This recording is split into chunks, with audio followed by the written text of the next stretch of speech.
Here we go. Hi, world. Hello, Facebook. Hello, friends. Hello, strangers.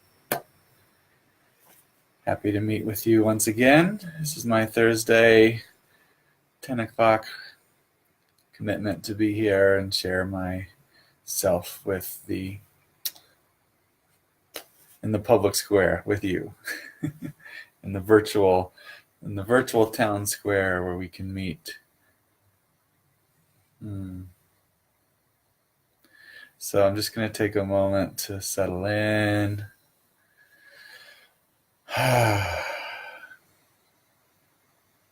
There's a temptation to just speak so fast and to just catch you with these great ideas, which I think I do have plenty of. And there's connecting just into myself, into my heart, into my belly, and heart to heart, belly to belly. Just as important as mind to mind.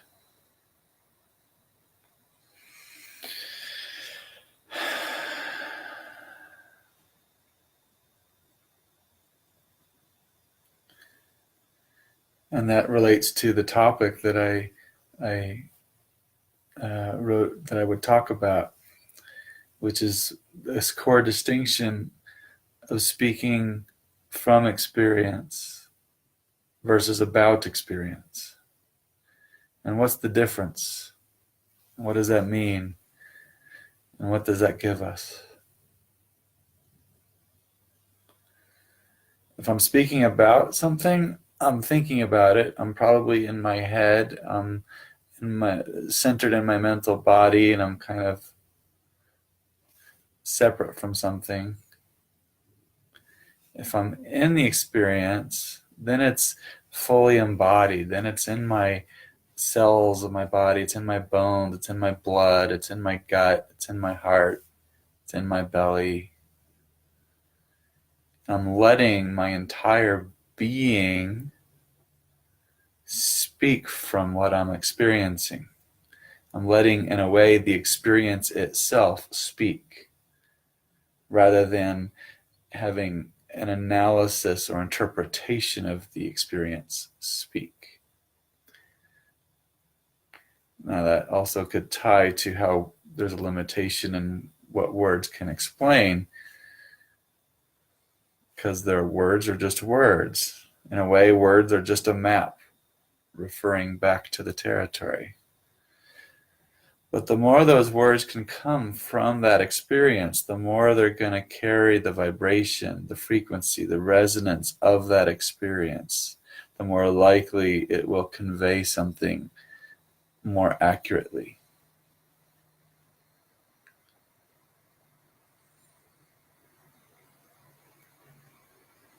It is often said communication, words are only 10% of communication. 90% is other things. Body language, sound, the tonality of our voice, the micro expressions of our face, and so on. All these things combine for our total communication. I personally find 10% might be a little high, because we hear the words and we interpret the words, but we really respond to something that's much deeper. Almost within a second or two, we have a feeling about somebody. Do we like them? Do we not? Do we listen? Do we not? Do we trust them? Do we not? Do we want to hang out with them? Or do we want to run away from them? The words become almost secondary.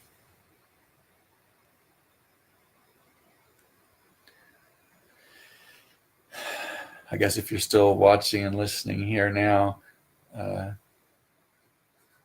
there might be some resonance with me.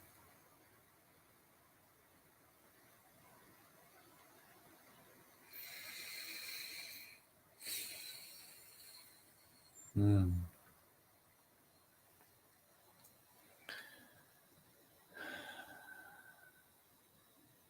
And often our visual field is very, very strong, very overpowering whether we're just simply opening our eyes and seeing the room and there's all this input of all this light, all these things happening.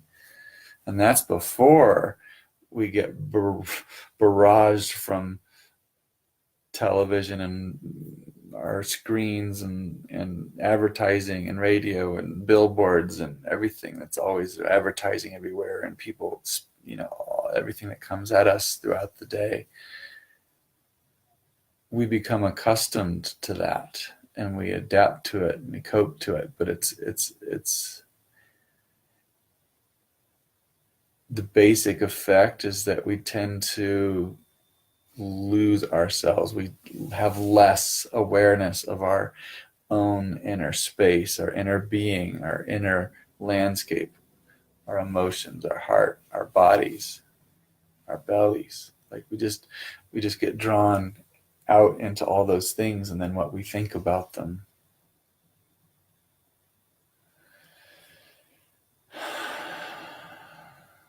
So closing our eyes can be very, very helpful. That's why there's usually closed eyes in a lot of meditation practices.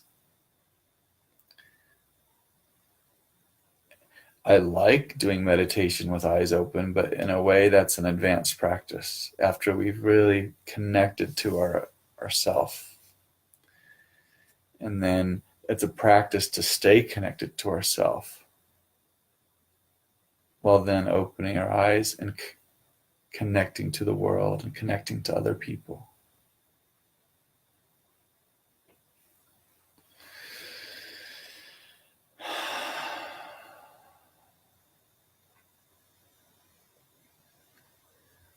So in a way, it's really about connecting to yourself and then allowing those words to come from this inner experience, connected to this inner experience.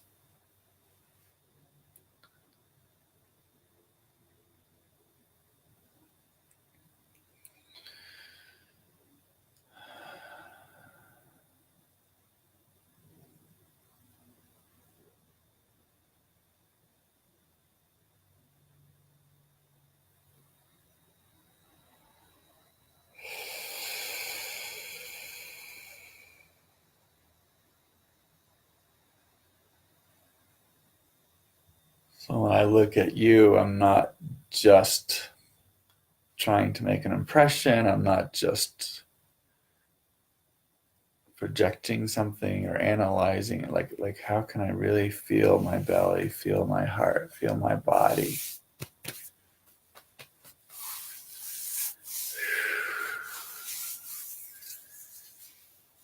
And include this experience and expand it into this external world.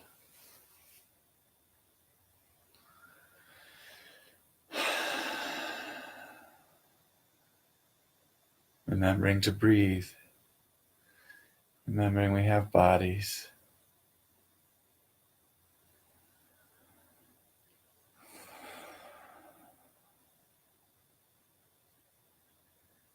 In a way, I'm talking about very simple things, also very subtle things, and things that are often very easy to overlook.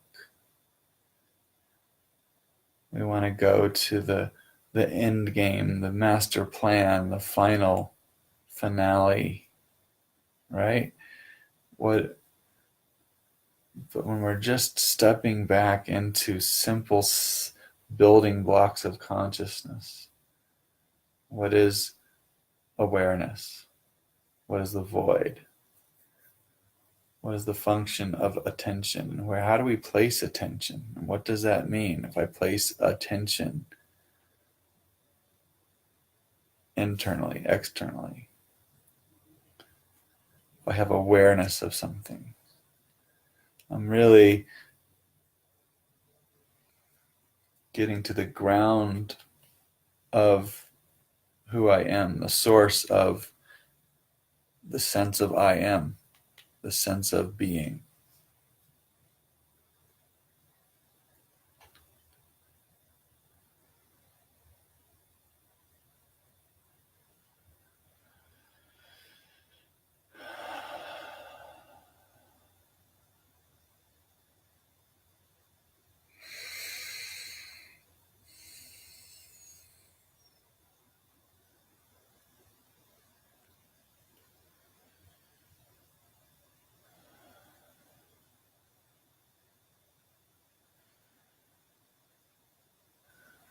And when we're in that place, when we're in that experience, there is a sense of wholeness. There's a sense that everything is okay. Nothing needs to happen. Things can unfold in their perfect, graceful, moment to moment way.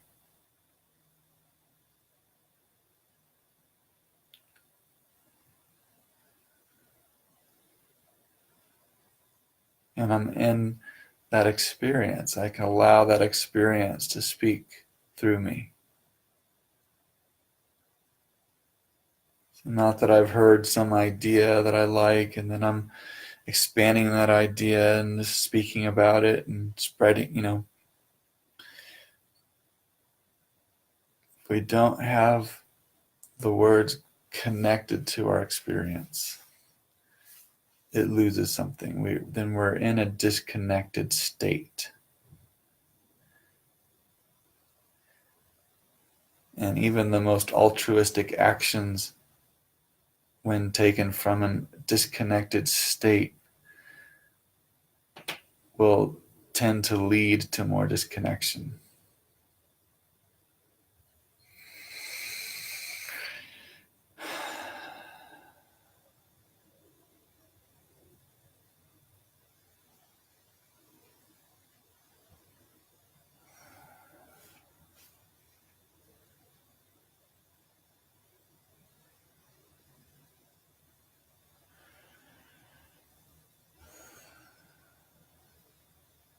Hmm.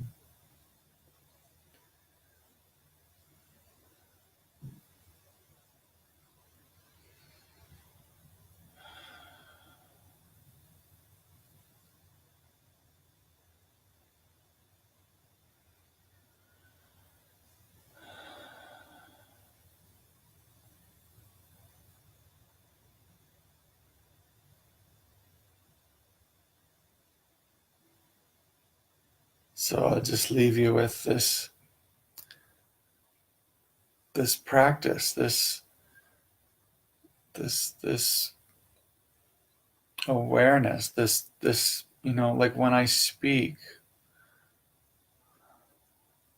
am I speaking from my experience?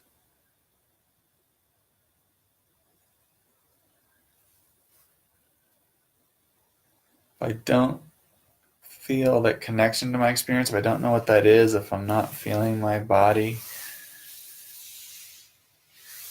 then rather than taking action or doing something or speaking something, I can just pause.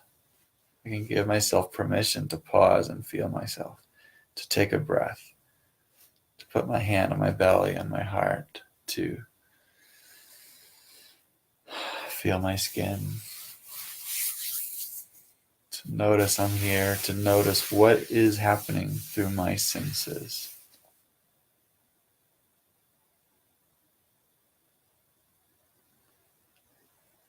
And what I start to become more attuned to when I'm feeling settled, when I'm feeling that space of groundedness and wholeness, or when I'm feeling this tension, this anxiety, this fear, this unsettled state. It happens to all of us, right? That we're in ebb and flow of so much happening. The more I can catch myself when I'm in an unsettled state, the more I can practice settling back in and choosing not to should myself into more of an unsettled experience. Well, I'm feeling unsettled at this dinner table. Can I give myself permission to go for a walk, to leave the table, or to ask for a moment of silence? It depends on the context, the situation, the relationship. What do you do? But you can do something to take a pause, to take care of yourself. It's so easy to continue the habits.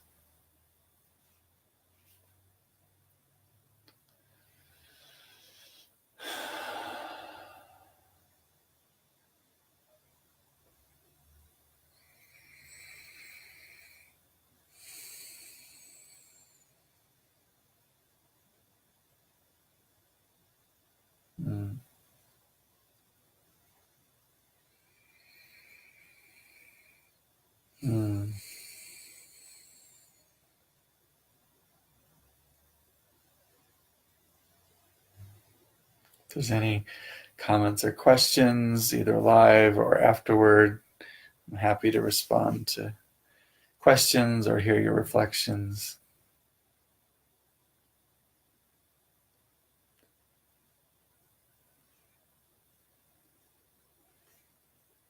How easy or difficult is it for you to catch yourself in moments of anxiety or coming out of yourself and then remembering, giving yourself the permission to pause a conversation that you're not authentically interested in?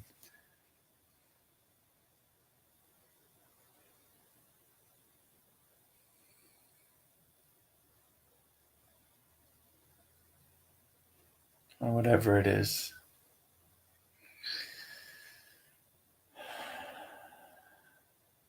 Come back to hearing, feeling our own authentic impulses and our ground of being.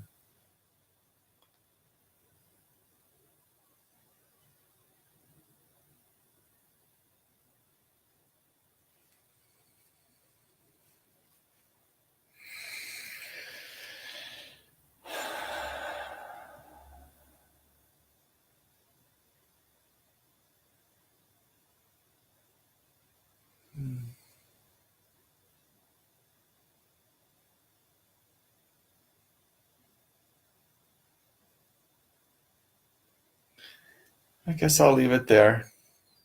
Till next Thursday.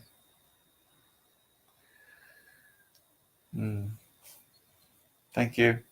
Have a beautiful week.